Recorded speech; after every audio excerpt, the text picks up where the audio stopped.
And even more important, why are ministers and their ministries so keen to actually delegate a portion of their responsibility? Normally ministries like to hold on to their authority. Why are they so keen to hand off bits and pieces of their authority to independent regulatory agencies? It's also worth talking about this because this proliferation indicates that these agencies are being seen as sort of a one-size-fits-all solution. You have a problem in India, in health, create a regulator. In coal, create a regulator. Nuclear, create a regulator. Real estate, create a regulator, and so on. So let's understand why this is happening. Just to back up a little bit, what do we mean when we talk about these? The reason that IRAs are considered a one-size-fits-all solution is that often the diagnosis is that there's political interference in the decision-making process. Particular decisions might be made because there are votes to be had, because there are rents to be sought, there's corruption that can take place, and so the more we can create spaces for apolitical decision making, the more likely we are to solve the problem. And regulators are meant to be that kind of body. So there are three broad types: economic regulators, financial infrastructure regulators, social regulators, for example around media or environment, and there's now talk of environment regulator again, and so-called integrity agencies, watchdogs, audit bodies, Lokpal, that has been talked about on and off for the last few years, and so on. And I'm going to really talk only about infrastructure regulation here, just partly because it's what I know and partly because that makes it more manageable. The first thing I want to say, and this is sort of the next few slides, is that this is not a unique phenomenon in India, this proliferation of regulators, and it's actually quite startling. You've seen the spread of regulatory agencies around the world, and it's closely associated with this idea of economic liberalization, creating more space for the market. But what we don't understand a lot of time is creating more space for the market has almost always gone hand in hand with creating more agencies to structure and provide sort of guidance for the market, particularly in areas where there are other reasons, like in infrastructure, for example, you might have network externalities. In other words, because you're reliant in water on pipes to carry the water and electricity on wires to carry the electricity, there are network externalities, so you have to have a regulator, and various other reasons. But these two things have gone together, and I want to show you just how dramatically this is the case. So this is just a chart of along the bottom are different countries, and along the side are different. Let's see if I can make this work. Am I doing this right? It's not actually showing up. So there we are. So these are different sectors. And the bottom band is financial, and then you have infrastructure, and then you have social. And this one's showing a lot of regulators in the United States. India is unfortunately not in this database. This is mostly Europe, Western Europe, and Latin America, and a few African countries. But it'll serve to show the point here. So 1970 and thereabouts, not many regulators, not very trendy. 1980, you start seeing sort of more and more regulators, right? And then you have the period in the 80s and the 90s where you have more and more liberalization, you have structural adjustment in developing countries, and look what starts happening, right? And so by 1990, and then even more by 2000, you have regulators in almost every sector country pair that you can think of.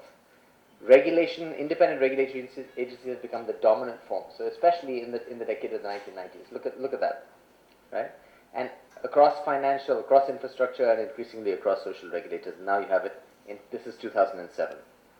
So this is becoming a dominant de facto form of governance in sector after sector, country after country. What's interesting to note, though, is that while the form is becoming commonplace, the effects of it are actually very different in country after country.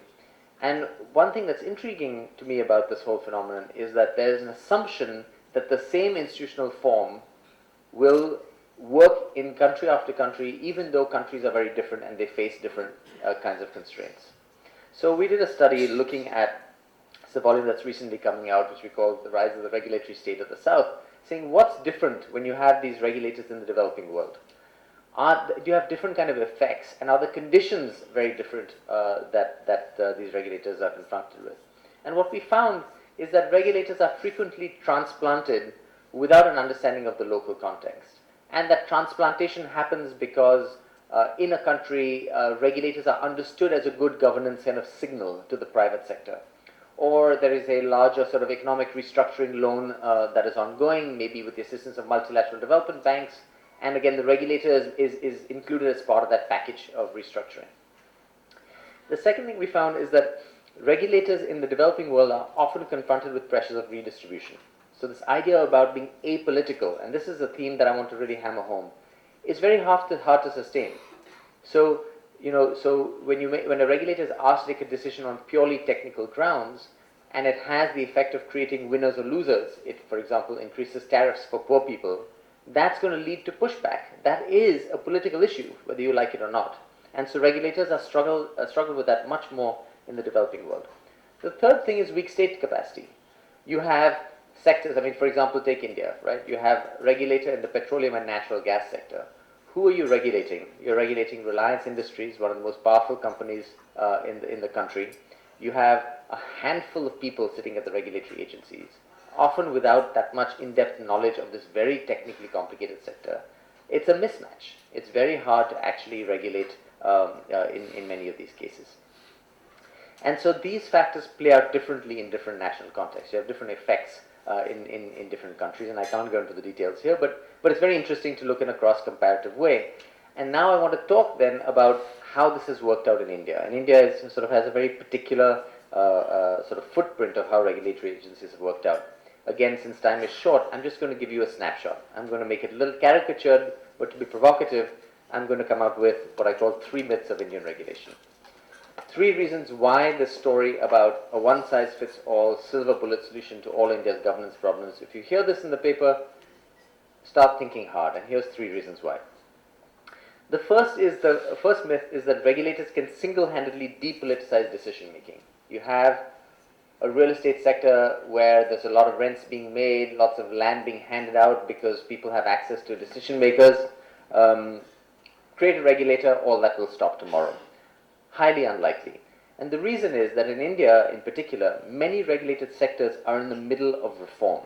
They're in the middle of actually shaping regulatory frameworks, creating structures. So, for example, we created electricity regulators in India at a time when we were trying to privatize electricity generation distribution companies, when we were splitting them apart, when we were trying to raise tariffs.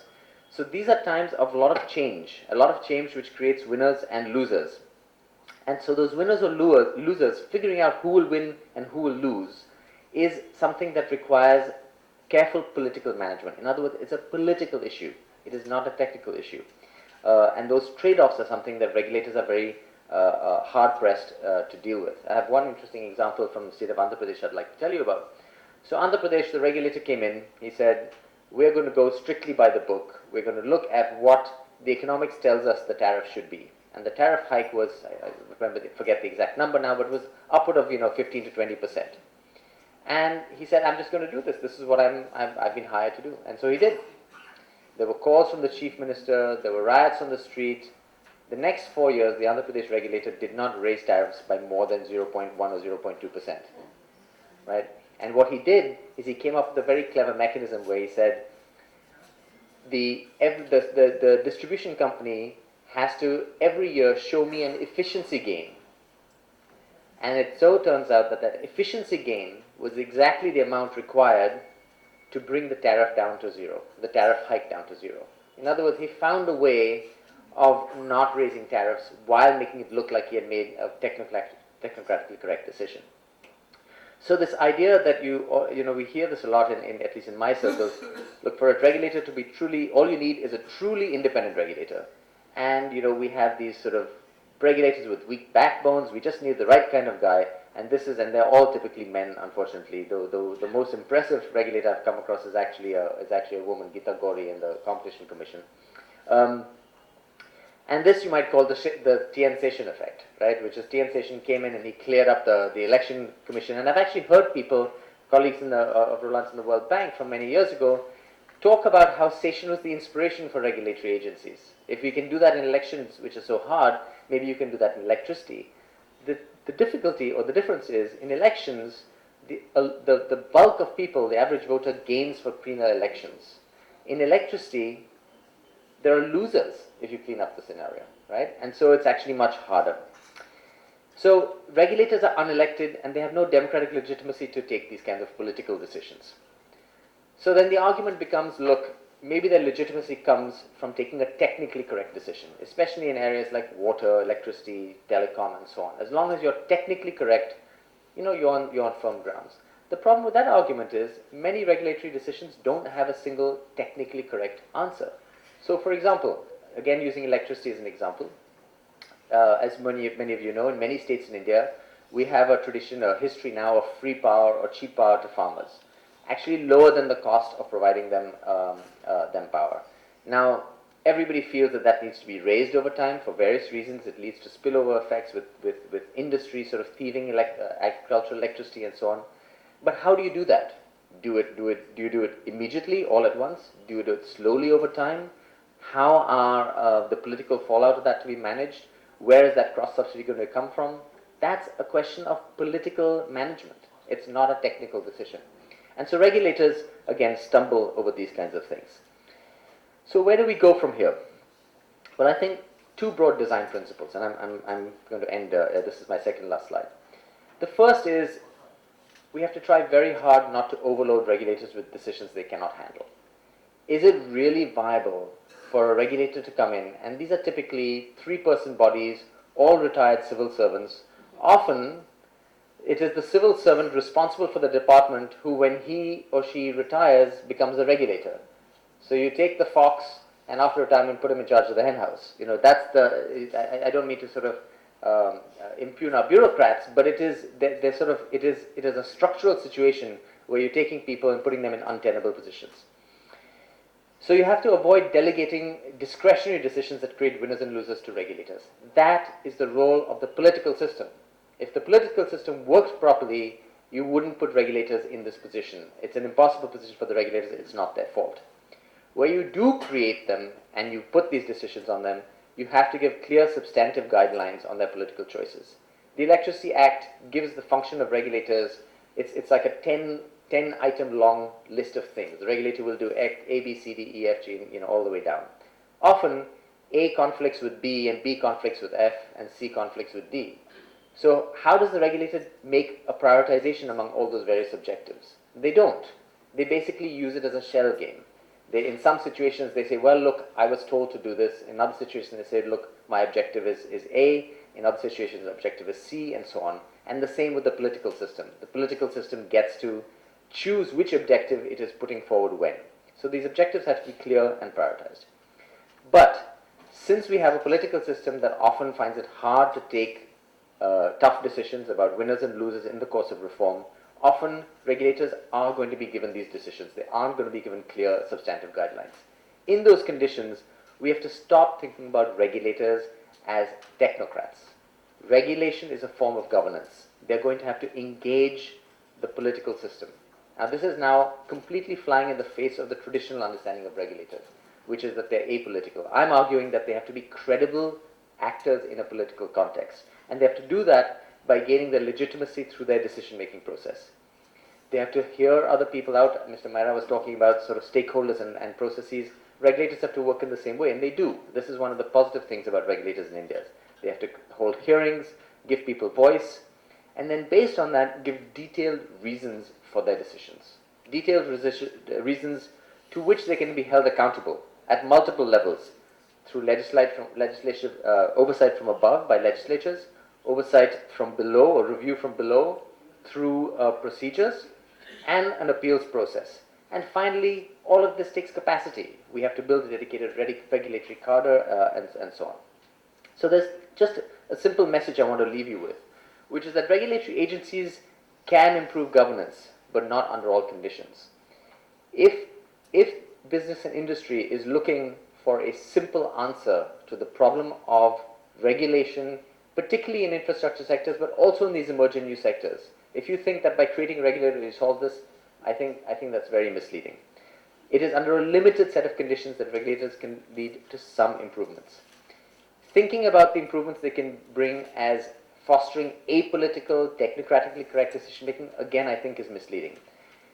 What they can do is structure a regulatory space as a governance space that is going to be a little bit messy.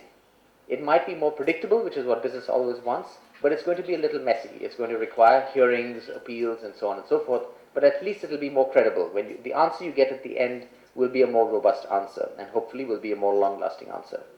And in order to get to this point, then, you have to think about the decision-making framework beyond the regulator. Often, for example, in telecom, the judiciary has played a huge role in shaping how the regulatory process works. The legislature has to play a much larger role. We actually have abdicated responsibility here, where in the electricity sector, annual reports are presented to legislatures and they often don't ask a single question about the functioning of that regulator. The legislative process is to work better.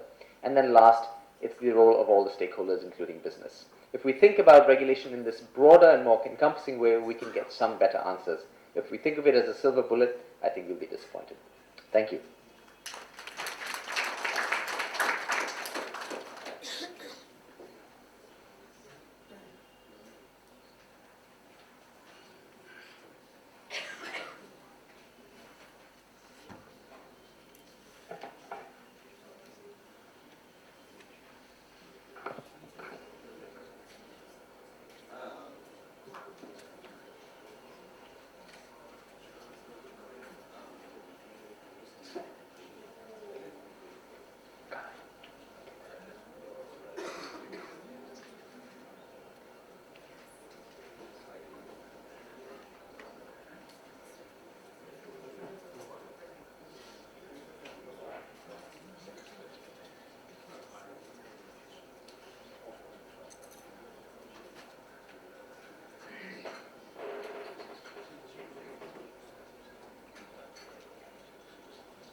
Thank you, Navroz. Thank you, Navroz, for laying out the contours. In fact, a lot of the things that I'm going to speak on follow from what Navroz has said. So I'll skip on some of the overlaps between his presentation and mine, and there are significant amount of overlap. So the question that Navroz has left us with, which is, what is the alternative to having all these regulatory agencies, and how can they help to deliver the outcomes that we want? Unfortunately, the alternatives, to my mind, as opposed to creating independent regulation is a myth, by the way. I mean, as Navroz said, what is independence? How do you secure the independence of a regulator? Where is the regulator going to get its power from? It's in the local context. Regulation exists in the local context. So I'm also going to focus on infrastructure regulation and say that,